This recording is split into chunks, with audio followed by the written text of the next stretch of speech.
The alpha marked another she-wolf with her rune, then begged when her blood answered back. Hello everyone. Before we begin today's story, I have a small favor to ask. Please hit the subscribe button and turn on the notification bell so you never miss our channel's new videos. It is quick, it is free, and it is the best way to support us in bringing you more dramatic and emotional stories like this one. Your support truly means the world to us. Before we begin, tell us in the comments where in the world you are watching from and what time it is where you are right now. We love seeing how far these stories travel and knowing who is joining us today. Now, let's begin today's story. That rune was never yours to give away. Clara Whitmore's voice was quiet, yet it carried through the moon hall so clearly that even the musicians stopped playing. Beneath the silver chandeliers of Silvercrest Palace, hundreds of nobles watched Vanessa Crow stand before King Alpha Nathaniel Ashbourne. A pale crescent rune now rested against Vanessa's wrist, copied from the sacred symbol Clara had carried since childhood. Nathaniel remained beside the ceremonial altar, his dark expression controlled, although something in Clara's calmness unsettled him. The council had demanded certainty. Silvercrest needed a Luna whose strength could be seen, measured, and displayed before the Pax. Clara, an Omega by birth, had given them none of those things. For 3 years she had stood beside Nathaniel without awakening the moon stones, without commanding ancient fire, without offering the court the miracle it expected from an Alpha King's Luna. Vanessa was different. She came from one of Silvercrest's oldest families. She spoke confidently before councils, understood royal ceremony, and carried the approval of every elder who believed rank revealed worth. The rune represents the office of Luna, Nathaniel said. Clara looked at Vanessa's wrist, then back at him. Does it? Lord Harland, the council elder who had encouraged the ceremony, stepped forward. Lady Clara, this decision protects the kingdom. No insult is intended. Clara almost smiled. She had learned long ago that the deepest insults at court were usually delivered politely. Then tell me what the rune means. Harland's confidence faltered. Nathaniel answered instead. It marks the Luna recognized by the crown. Clara's fingers closed around the pendant at her throat. It had been given to her when Nathaniel first named her Luna, back when he had promised that rank would never matter between them. She remembered believing him. That is what the crown says it means, she replied. I asked what it actually means. Silence spread across the hall. Vanessa glanced down at the rune as though seeing it differently for the first time. Nathaniel descended 1 step from the altar. Clara, not here. Those 3 words hurt more than anger would have. Not here. Not before the people whose approval had mattered enough for him to give another woman the symbol Clara had carried all her life. Clara slowly removed the Luna pendant. A few nobles whispered. Nathaniel's composure finally cracked. What are you doing? Making your decision easier. She placed the pendant on the edge of the silver altar. You wanted a Luna the council could believe in. Now you have one. Vanessa looked uncomfortable. Clara, I never asked to replace you. Clara met her eyes without hostility. Then do not become cruel simply because they rewarded you for standing where they pushed me aside. Vanessa lowered her gaze. Nathaniel moved closer, stopping several feet away. We can discuss this privately. We had months to discuss it privately. Clara's voice remained gentle. Tonight, you made it public. She turned toward the great doors. Behind her, Lord Harland instructed the ceremonial keeper to awaken Vanessa's rune. The keeper raised the ancient moon lantern. Everyone waited. Nothing happened. He tried again. The rune remained dull. Clara reached the doorway, and suddenly warmth spread beneath her skin. She stopped. A thin silver light appeared across her wrist, brighter than the symbol Vanessa wore. Then every ancient moonstone lining the hall illuminated at once. Gasps swept through the court. Nathaniel stared at Clara. She stared at her own hand. Beneath the crescent she had carried since childhood, a second symbol was forming, delicate and unmistakable, like a crown emerging from moonlight. Somewhere deep beneath Silvercrest Palace, something ancient answered with a low silver bell. Clara looked back at Nathaniel, equally shaken by what had awakened. I told you, she whispered. Neither of us knew what that rune meant. Clara did not wait for the court to decide what the silver light meant. She walked through the moon hall doors while whispers rose behind her, leaving Nathaniel beneath the chandeliers with Vanessa, the silent rune, and hundreds of witnesses who had just watched the impossible happen. By midnight, Clara had packed only what belonged to her before she became Luna. 2 dresses, her mother's journal, a winter coat, and the small wooden box that had held the first letters Nathaniel ever sent her. The Luna jewels remained untouched. So did every royal gift. When Nathaniel entered the Luna wing, he found her fastening the final clasp on her traveling case. "You are leaving." Clara looked at him. "I am moving out of rooms that belong to a position you gave someone else. Vanessa has not replaced you." "Then what happened tonight?" Nathaniel had commanded councils without hesitation and settled disputes between rival packs with a sentence. Yet he stood before Clara unable to find an answer that did not sound like an excuse. The elders believed the rune needed a stronger bearer. Clara nodded slowly. "And you believed them." "I believed Silvercrest needed stability." "You believed I would understand." He fell silent. Clara lifted her case. Nathaniel stepped toward her, then stopped when she stiffened. "Where will you go?" "The East Quarter." His brow tightened. The East Quarter housed ordinary workers, shopkeepers, and many Omega families who rarely entered the palace except as servants. "You cannot simply disappear into the city." "I am not disappearing. I am choosing where I live." Nathaniel studied her face as though waiting for tears, anger, anything that would give him something familiar to answer. Clara offered none. "What do you want from me?" he finally asked. Her expression changed then, not with triumph, but sadness. "That is the problem, Nathaniel. You still think I came here hoping you would offer something." She walked past him. Before dawn, Clara was living above a small bakery owned by Margaret Ellis, an older Omega widow Clara had quietly helped during the previous winter. By morning, word of the ceremony had reached every district of Silvercrest. Some expected Clara to return to the palace. Others expected her to publicly challenge Vanessa. Clara did neither. She spent the day helping Margaret organize food deliveries for elderly residents after heavy snow blocked several streets. She carried lists, checked addresses, and listened when families spoke. No one bowed. No one called her Luna. For the first time in years, Clara discovered how peaceful it felt to be useful without being displayed. At the palace, Vanessa stood before the ceremonial moon lantern again. 3 keepers repeated the awakening rite. Her rune remained colorless. Lord Harland blamed the lantern. Another elder blamed the weather. Nathaniel said nothing. He was remembering Clara standing at the doorway while every moonstone answered her presence. Near sunset, Clara delivered the final basket to a small house at the edge of the East Quarter.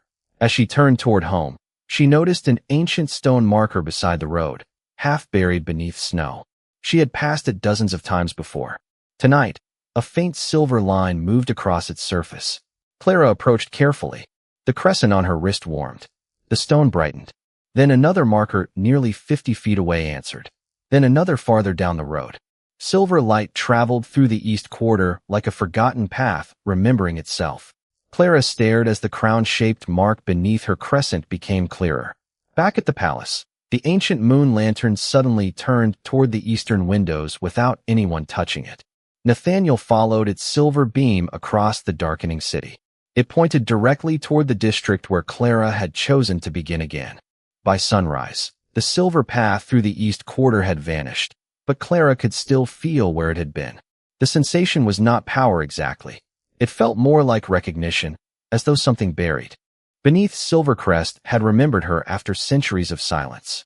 Margaret found Clara standing beside the bakery window, staring toward the palace nearly 3 miles away. "You are expecting someone," she said. Clara shook her head. "No, I am expecting questions." They arrived before breakfast. 2 royal scholars examined the ancient markers while residents watched from their doorways. Nathaniel came without ceremony, wearing a dark winter coat instead of royal robes. Vanessa accompanied Lord Harland several steps behind him.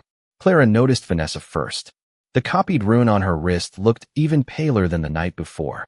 "The moon lantern pointed here," Nathaniel said. Clara folded her arms against the cold. "Then perhaps you should ask the lantern why." Harland approached the nearest marker. "These stones were placed before the Eastern District existed. They have never responded to anyone." "They responded last night," Margaret said. Harland barely acknowledged her. Clara noticed. Nathaniel did too. "She was speaking to you," he told the elder. Harland reluctantly turned toward Margaret. That small correction surprised Clara more than she wanted it to. One of the scholars brushed snow from the marker, revealing a crescent carved around an unfamiliar symbol. "This is older than the royal crest." Vanessa stepped closer. Could my rune activate it? Harlan brightened. An excellent test. The scholars cleared the area. Vanessa placed her hand against the stone. Everyone waited. Nothing changed. Her expression tightened. She tried again, closing her eyes as though concentration might persuade the stone. Still nothing. Clara felt no satisfaction. Vanessa had accepted something offered to her, but the humiliation surrounding them had been designed by people who believed worth could be publicly measured. Clara knew that feeling too well. Enough, she said. Harlan frowned. We need comparison. Not at her expense. Vanessa looked at Clara in surprise. Before anyone could answer, a little girl emerged from the bakery carrying a folded delivery list. Miss Clara, Mrs. Dawson needs her medicine picked up too. Clara smiled and accepted the paper. The child noticed. The ancient marker. It was prettier last night. Clara laughed softly. It was. Without thinking, she rested her fingertips against the stone. Silver light immediately spread beneath her hand. The crowd fell silent. Another marker awakened 50 feet away. Then another. The light traveled farther than it had the previous night, crossing the snowy street and disappearing beneath buildings toward the center of Silvercrest. Nathaniel stared at Clara's wrist. The crescent and crown symbol glowed clearly now. Clara, he whispered. She withdrew her hand, and the stone remained illuminated. One scholar knelt beside newly visible lettering. There are words here. He brushed away the snow and read slowly. What is given by kings may be taken by kings. What is answered by the moon belongs to neither. Harlan's face lost color. Nathaniel looked toward Vanessa's borrowed rune, then toward Clara. For the first time, uncertainty entered the Alpha King's eyes. The crown never created your mark. Clara met his gaze. Apparently not. A deep silver bell sounded from beneath the palace hill. The scholars turned toward it. Vanessa stepped back. Nathaniel did not move. There is something under the palace, he said. Clara looked toward the distant towers. Then perhaps that is where your answers are. Nathaniel's expression tightened. Our answers? Clara shook her head gently. No. You wanted certainty, Nathaniel. I want the truth. Behind them, the awakened stones continued glowing, forming a silver road toward a sealed section of Silvercrest that had not been opened in more than 200 years. The sealed archive beneath Silvercrest had no keyhole. It had a handprint. Clara stood before the ancient silver door while Nathaniel, Vanessa, Lord Harlan, and an elderly archive keeper named Elias Rowan waited behind her. The glowing road from the east quarter had ended precisely at this forgotten chamber, nearly 40 feet beneath the palace. Elias had served the royal archive for 53 years, yet even he had never seen the door open. The records call this the first vault, he said. Everything else about it was removed from the official histories. Nathaniel looked toward Harlan. Removed by whom? No surviving record says. Clara studied the handprint carved into the door. A crescent surrounded it, matching the mark on her wrist. You knew this symbol existed? She asked Elias. I knew a version of it existed. His eyes moved toward Vanessa's pale rune. I did not know the court was still copying it. Harlan stiffened. The lunar rune has been transferred ceremonially for generations. Elias gave him a troubled look. That does not mean the first kings created it. Nathaniel absorbed the words in silence. Clara placed her palm against the door. Nothing happened. For one strange moment, she felt relieved. Then the crown beneath her crescent warmed. A narrow compartment opened beside the handprint, revealing a shallow silver basin and words carved along its rim. Elias leaned closer. An echo answers only its origin. Harlan immediately said, the old blood test. Clara turned. What blood test? Elias explained that some ancient vows were verified with a single drop of blood placed upon sacred silver, a symbolic practice abandoned centuries ago. Nathaniel stepped forward. She does not have to do this. Clara looked at him. Days earlier, he would have decided for her. Now he had stopped himself. No, she said. I do not. But I want the truth. Elias provided a sterile ceremonial lancet from the preserved archive kit. Clara carefully pressed it to one fingertip, producing only a tiny drop. She touched the drop to the silver basin. The response was immediate. Light raced across the door in branching silver lines. The crescent on Clara's wrist shone brightly, and the crown within it became complete. Across the chamber, Vanessa gasped. The copied rune on her wrist faded until only a faint outline remained. I did not do that, Clara said quickly. Vanessa stared at her hand. I know. The silver door opened without sound. Beyond it waited shelves of sealed manuscripts and a circular altar covered in ancient writing. Nathaniel remained frozen beside the entrance. Her blood opened a royal vault. Elias shook his head. No, Your Majesty. That is precisely what we have misunderstood. He approached the altar as letters, illuminated beneath centuries of dust. This vault is older than the Ashbourne crown. Clara entered first. The altar responded to every step she took. One phrase appeared repeatedly along its edge. Elias translated slowly. The echo rune belongs to the keeper of promises. Harland frowned. The Luna? Elias brushed dust from another inscription. His expression changed. Not merely a Luna. Nathaniel came closer. Then what? Elias looked from Clara's glowing mark to the ancient words. Alpha King's Luna. The chamber became utterly still. Vanessa glanced toward Clara.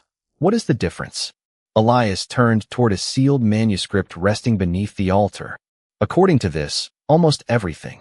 Nathaniel looked at Clara with a mixture of wonder and regret. I gave her rune away. No, Elias said quietly. You gave away a copy. Clara's breath caught. Elias opened the manuscript, revealing 7 crescent-in crown symbols arranged around a forgotten map. The real rune was never yours to give. One symbol began glowing beneath Clara's fingertips. Then a second light appeared far beyond Silvercrest's border. Elias stared at it, his face suddenly pale. That should not be possible. Clara looked toward him. Why? He lifted his eyes from the map. Because the records say the other Echo bloodlines disappeared centuries ago. Elias did not leave the first vault until sunrise. By then, 3 lamps had burned low, Vanessa had returned upstairs, and Lord Harland had been ordered to remain silent about the discovery until the records could be understood. Clara sat across from Elias at the ancient altar, while Nathaniel stood near the open silver door. Between them lay the manuscript that had changed everything. The title Alpha King's Luna did not originally mean the Alpha King's mate, Elias said. Clara looked toward him. Then what did it mean? Elias turned a fragile page. 7 crescent-in crown symbols surrounded a circle of faded silver writing. A keeper of balance. Someone recognized by the Old Covenant when royal authority became stronger than royal wisdom. Nathaniel's expression tightened. So the Luna could oppose the king? If necessary. Elias looked directly at him. That may have been the purpose. Clara almost laughed at the irony. Generations had taught Omegas that a Luna's greatest virtue was obedience, yet the oldest record beneath the palace described something entirely different. Elias continued reading. The Echo rune could not be transferred, inherited through title, or created by decree. It awakened through bloodline, but blood alone was insufficient. The bearer had to face a broken promise without surrendering her compassion to bitterness.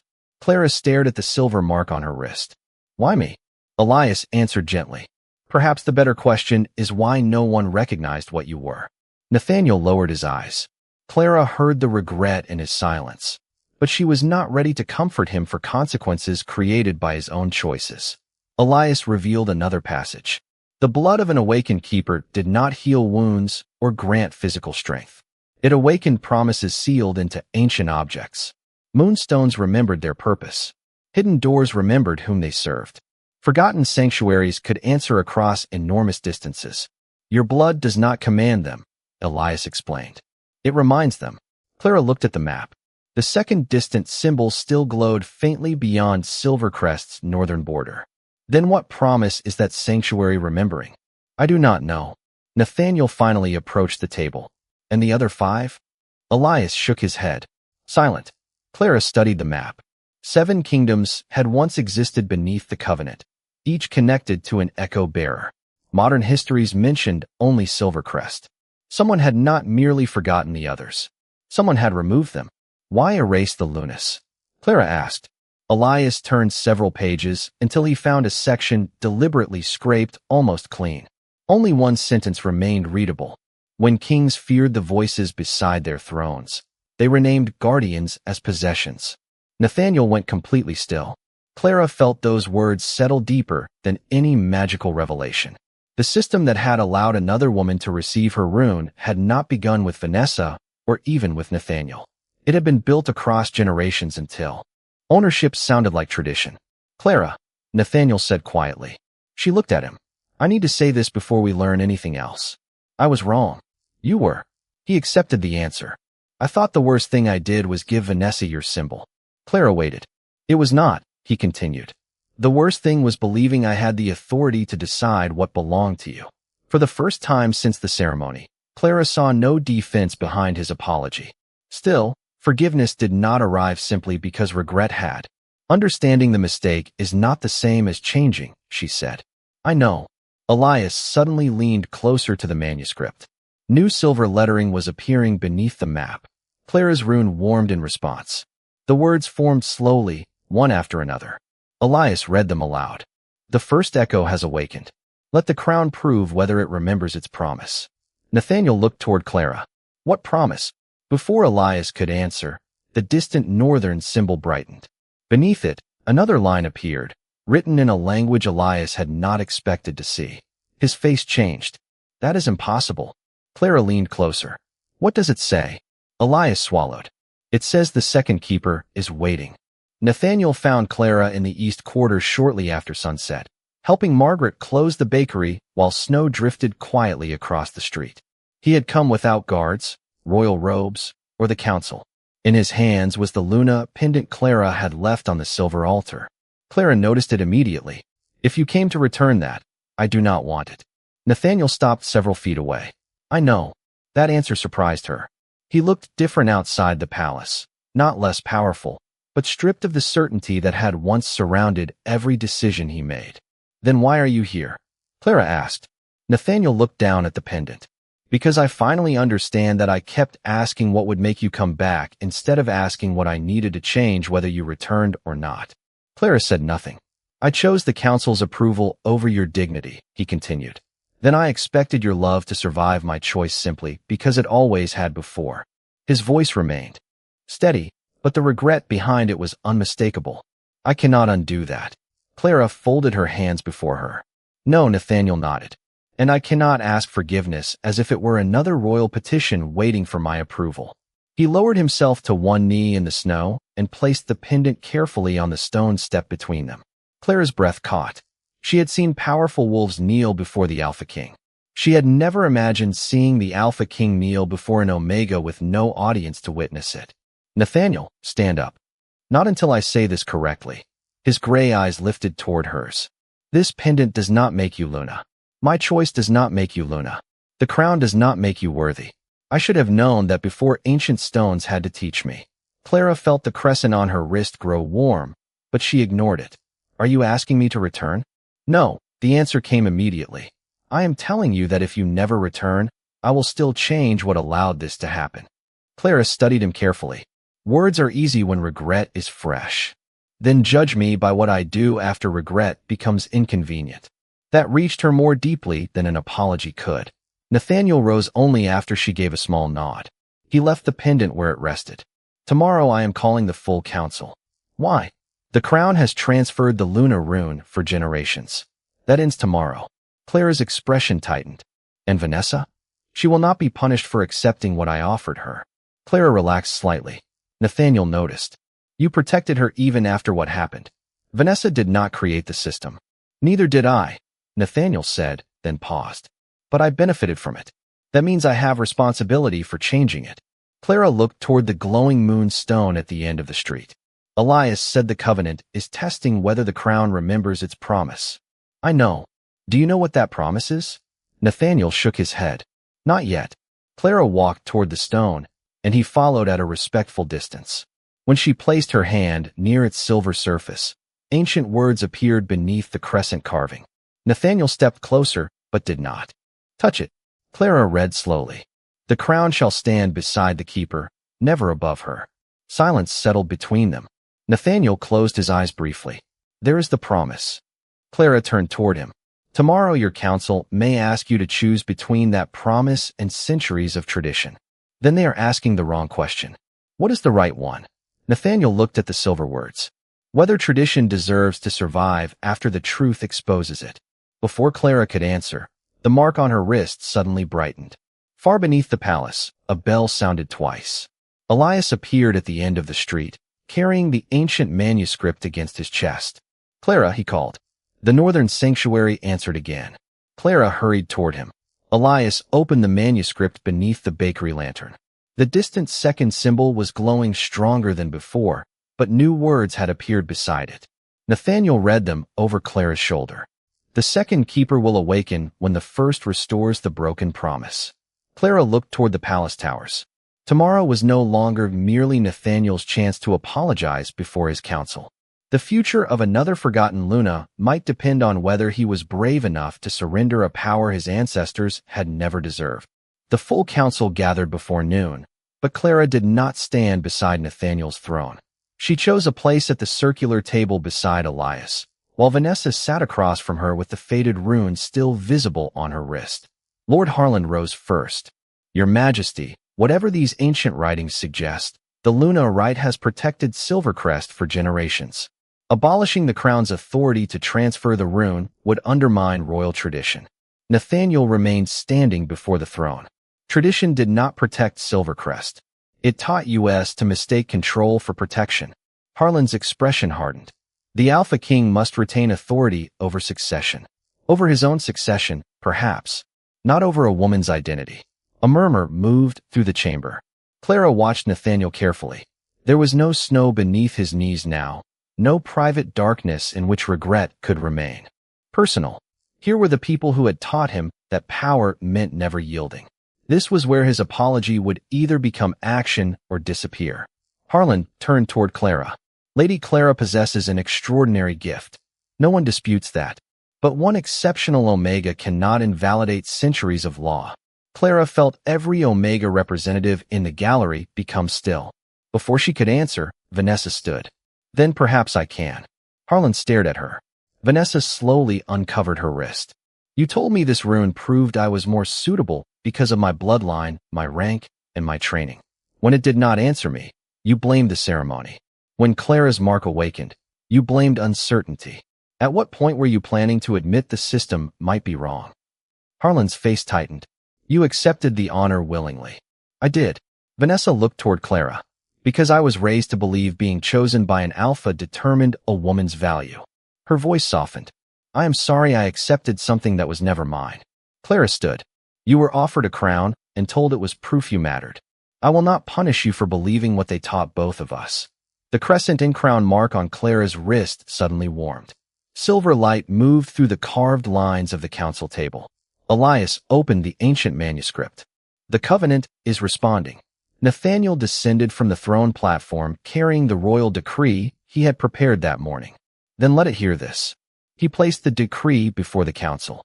From this day forward, no Alpha King of Silvercrest may assign, transfer, remove, or manufacture the sacred identity of a Luna by royal command. The crown may recognize a keeper. It may never create one. Harlan stood abruptly. You are surrendering royal authority. Nathaniel met his gaze. I am returning authority that was never ours. He signed the decree. The moment the royal seal touched the parchment, every moonstone embedded in the chamber walls illuminated. Clara's breath caught. Far beneath them, the first vault bell sounded once, then twice, then 7 times. Elias looked down at the manuscript. The northern symbol was blazing silver. Something is happening. New words appeared across the page. Clara moved beside him. Read them. Elias swallowed. The broken promise is restored. Let the second echo remember her name. The chamber doors opened as a messenger hurried inside, carrying a sealed letter covered in frost. Your Majesty, this arrived from North Haven. Their abandoned moon sanctuary began glowing this morning. Nathaniel looked toward Clara. North Haven is almost 400 miles north. The messenger nodded. There is more. A young Omega woman entered the sanctuary after the light appeared. The doors opened for her. Clara stared at the northern symbol. The mystery was no longer ancient history. Somewhere beyond Silvercrest, another woman was awakening. Then Elias noticed a final line forming beneath the map. His voice dropped as he read it. When 2 echoes awaken, the erased kingdom will begin to remember. Clara looked at Nathaniel. He had restored one promise and uncovered something far larger than either of them. Across the ancient map, a forgotten border slowly appeared between Silvercrest and North Haven, revealing the outline of a kingdom no modern history had ever named. By evening, The first vault no longer looked like a forgotten archive. Silver lines covered the ancient floor, connecting Silvercrest to North Haven and tracing borders that had disappeared from every modern map. Clara stood beside Elias as he compared the newly revealed markings with the manuscript. Nathaniel remained several feet behind them, speaking quietly with messengers while Vanessa helped organize copied records for the scholars. No one treated her as Clara's replacement now. For the first time, Vanessa seemed relieved by that. There, Elias said. Clara followed his finger toward a faded symbol between the two kingdoms. Another sanctuary? Something older. Elias brushed dust from the inscription. The first sanctuary. Clara frowned. I thought ours was the first. Our vault is called the First Vault. This place appears to predate all 7 royal sanctuaries. Nathaniel approached. Where is it? Elias studied the distance markers. Beyond the northern ridge, perhaps 200 miles south of North Haven. Clara's rune warmed.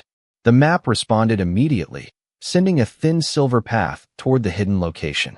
Nathaniel noticed. It is calling you. Clara shook her head. Not calling. Remembering. Elias smiled faintly. You have been listening. A second messenger entered carrying a letter from North Haven. The young Omega who had opened their sanctuary had given her name as Grace Holloway. She had no royal title, no connection to their Alpha Court, and no knowledge of Echo runes. Yet the moment Silvercrest restored the ancient promise, Grace's mark had awakened. Clara read the letter twice. She remembered standing beneath Silvercrest chandeliers while people measured her worth by rank. Somewhere 400 miles away, another Omega might now be surrounded by strangers doing the same thing. Send her a message, Clara said. Nathaniel looked at her. From the crown? No. From me. She took a blank page and wrote only what she wished someone had told her days earlier. You do not owe anyone an answer before you understand what has awakened inside you. Your gift does not make you property. Take your time. Nathaniel read the message only after Clara offered it to him. Send it exactly as written, he told the messenger. Clara looked at him, noticing what he had not done. He had not added an order. He had not claimed authority over Grace. He had simply listened. Later, when the vault had emptied, Nathaniel found Clara studying the 7 symbols alone. You still have not returned to the palace, he said. I noticed. A small smile touched his face. That was not a request. Good. Silence settled comfortably between them. Nathaniel looked toward the Luna pendant resting on a nearby table. I used to think restoring that to you would fix what I broke. Clara followed his gaze. And now I think you should decide whether it means anything at all. Clara studied him. You are learning. Slowly. Very slowly. He laughed softly, and something in her chest loosened. Not forgiveness. Not yet. But perhaps the beginning of trust. Suddenly, the silver lines beneath their feet brightened. The first sanctuary symbol awakened on the map. Then, North Haven answered. Clara's crescent and crown mark glowed with both lights. A hidden inscription appeared around the map's outer edge. Elias, returning through the doorway, stopped when he saw it. Do not touch anything. Clara looked toward him. Can you read it? Elias approached slowly. Only part. His finger followed the newly revealed words. 7 keepers guarded 7 promises. 6 names were erased. 1 name was divided. Nathaniel frowned. Divided how? Before Elias could answer, the map shifted. The 7 kingdoms separated into 2 ancient alliances, and at their center appeared a symbol unlike the others. 2 crescents surrounding a single crown. Clara stared at it. What does that mean? Elias turned another page of the manuscript, then went completely still. It means Alpha King's Luna was never the title of one woman. Clara's breath caught. Elias looked at the glowing northern echo. It was the name of an order. Then perhaps the old world did not disappear, Clara said softly. Perhaps someone made certain we forgot it. The words remained in the first vault long after she spoke them. Elias spent the next hour translating the final pages while Nathaniel and Clara stood together beside the awakened map. What emerged was not a story about queens serving kings. The Alpha King's Luna had once been an independent sacred order of echo keepers, women whose purpose was to preserve promises between rulers and their people. Some had been mates to kings. Others had been omegas, healers, teachers, farmers, or strangers to royal courts. Their authority came from neither marriage nor rank. It came from the covenant recognizing the character with which they carried power. Clara finally understood why her rune had remained quiet during years of ceremony. It had never been waiting for Nathaniel to claim her. It had been waiting for her to claim herself. 3 days later, Grace Holloway arrived from North Haven. She was nervous when she entered Silvercrest, but Clara met her outside the palace rather than forcing her through a royal reception. When the two women stood within several feet of each other, their crescent and crown marks illuminated together. Across the kingdom, ancient moonstones answered one after another. No one bowed. No one needed to. The covenant had remembered 2 of its keepers. Nathaniel kept his promise as well. The council decree became permanent law. Omega representatives received seats at future hearings concerning Luna traditions, and Vanessa voluntarily surrendered every ceremonial privilege she had been given. She later asked Clara whether forgiveness between them was possible. Clara answered with the same honesty she had demanded from everyone else. Possible, yes. Immediate, no. Vanessa smiled sadly. Fair enough. Weeks passed. Clara remained above Margaret's bakery even after Nathaniel offered her any residence in Silvercrest. He stopped asking when she would return. Instead, he visited the East Quarter, listened to residents, opened royal records previously hidden from ordinary citizens, and helped Elias restore the erased history of the Echo Keepers. His change became quieter as it became more real. One evening, Clara found him beside the first ancient marker she had awakened. I brought something, he said. In his palm rested the old Luna pendant. Clara looked at it, then at him. I thought we settled that. We did. Nathaniel turned the pendant over. The royal crest had been removed. In its place was a simple crescent surrounding an empty center. It belongs to no office now. Clara understood. Then why bring it? Because once, I gave you symbols and expected them to define what you were to me. His voice softened. This time, I wanted you to decide whether you wanted anything from me at all. Clara looked into the face of the man who had failed her, admitted it, and then changed when forgiveness was still uncertain. Trust takes time. Take all of it. And if I never become the woman you expected? Nathaniel smiled gently. That woman was created by my expectations. I would rather know the woman standing here. Clara took the pendant, not as surrender and not as a promise to return, but as acknowledgement of a beginning neither of them could command. Her rune warmed beneath her sleeve. Miles away, the moonstones glowed.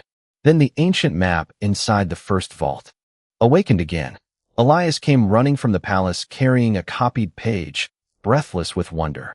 Clara, Grace, Nathaniel, you need to see this. For symbols remained dark, but a third had begun flickering beyond the western mountains. Beneath it, one sentence had appeared. Clara read the words and felt the future open before her. The third keeper has heard the call. Nathaniel looked at her, waiting rather than deciding. Clara smiled. Then we find her. Above Silvercrest, moonlight spread across the winter sky, and somewhere in a forgotten kingdom, another ancient promise began to remember its name.